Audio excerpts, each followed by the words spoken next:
బాబాయ్ నమస్తే. నమస్తే అమ్మ. మీ పేరు? సూర్య అప్పారావు కర్రీ. ఏం పని చేస్తారు? నేను వ్యాపారం చేసుకుంటా. రోడ్డు మీద కాయలమ్ము. ఎలా ఉంటుంది మీ వ్యాపారం? పర్లేదు ఇప్పుడు. ఇప్పుడు మట్టికి ఏదో పర్లే. కూటమి ప్రభుత్వం అధికారంలోకి వచ్చి 13 నెలలైంది. ఎలా అనిపించింది ప్రభుత్వ పరిపాలన? చాలా బాగానే ఉందిగా. బాగుంది, పరిపాలన బాగుంది.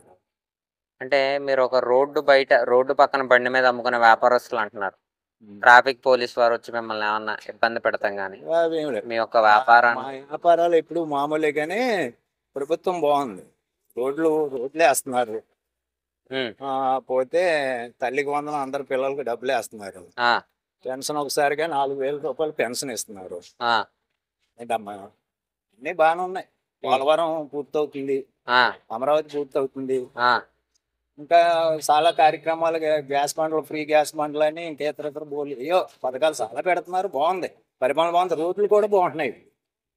ఎవరు మీ ఎమ్మెల్యే గారు? సంటి గారు. ఎలా ఉంది ఆయన పరిపాలన? ఆయన ఎప్పుడు పిలిస్తే అప్పుడు పలుకుతాడు. ఆయన అందరికి అందుబాటులో ఉంటాడు. చాలా మంచి ఆయన. అంటే ఏదైనా కష్టం వస్తే ఆదుకుంటాడు. మనం ఎప్పుడు పిలిచినా ఎనీ టైం డోర్ కొట్టచ్చు.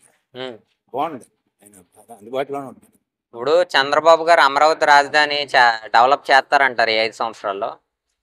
ఈజీగా ఆయన వల్ల అవుద్ది. మరి నిరుద్యోగులకు ఉద్యోగ అవకాశాలు కల్పిస్తారు మరి ఆయన? కల్పిస్తారు. 16,000 ఉద్యోగాలు ఇచ్చారుగా, టీచర్ పోస్టులు. డిఎస్సి ఇంకా బోలు ఉద్యోగాలు ప్రైవేట్ అయ్యి బోలు. చాలా బాగుంటుంది ఆయన పరిపాలన.